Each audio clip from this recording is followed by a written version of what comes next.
Like a cowboy, like Western of sorts, but set in Singapore, which is very rare. I mean, you don't see things like that. The fact that two siblings managed what they did is not something that many Singaporeans know of today. With them not being alive, left a certain void. Nobody knew what happened on the other side of the gate.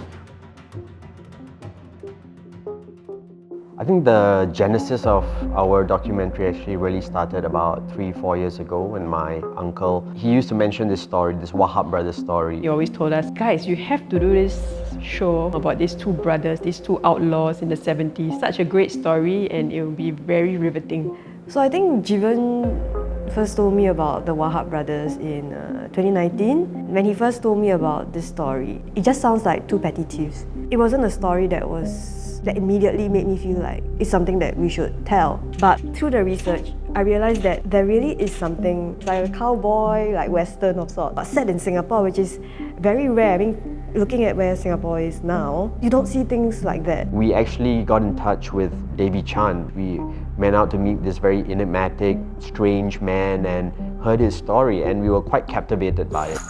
I grabbed both of them and I plunged my gun into Mustafa's stomach and I opened fire. We presented actually a limited series, like, around this world. People with guns were secret society members.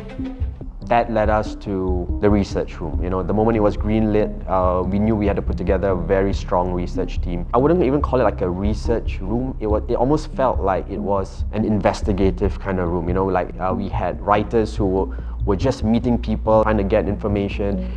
We had other writers who were going through the libraries, the archives, and trying to track information in that way. It was a very time-sensitive thing to get in touch with these guys and, in fact, get their stories heard. It's a lot of tracing back history, going back to people who may or may not be here. The research team really spent a while. We started in maybe December, looking through all the research materials, talking to reformed gangsters who also held guns, just really putting out feelers and getting a sense of what the world was back then. It wouldn't be a strange thing to go into a gambling den and find somebody losing and then taking out his brand new or very new looking automatic pistol and then putting it on the table and offering it for sale.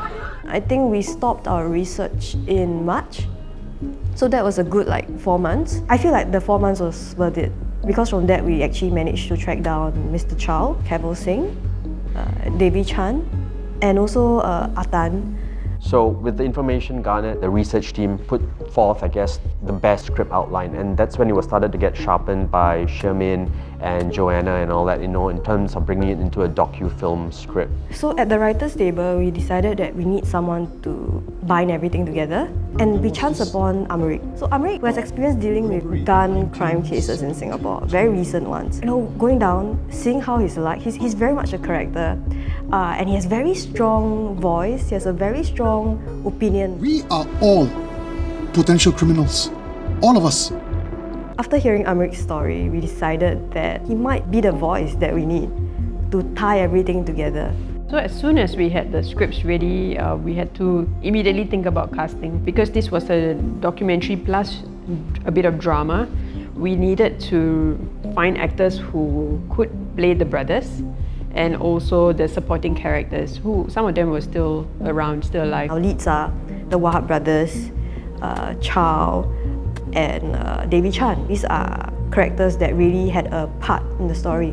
It's really interesting to compare real life photos and try to have them resemble the characters that they play, the people that they play. The brothers, it was tricky because I also didn't want very known faces to play the brothers. It would remove the viewers from the documentary. We managed to find Rico, and Rico came in, kind of wowed me, He even had that hair, that long hair that was kind of resemblance to that era of that time, and especially the bad boys of that time. Wahab was harder, because now we had Rico and he already had this energy and presence. In came in Iskandar as a choice. He was really eager to do this role, and I think we had a couple of calls and and discussed the character a little bit more, and we discussed how we might then break his look. Not see Iskandar, that Surya actor, Iskandar to his credit, he started to remold himself into this figure of Wahab. I think in researching and finding out the stories about these brothers, these guys started to get an insight about like who they had to play.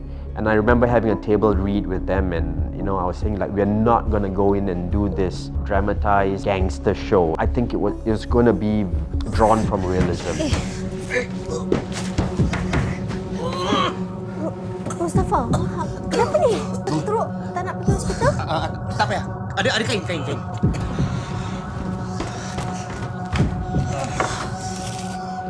Tahan. Hey, wait, bangun.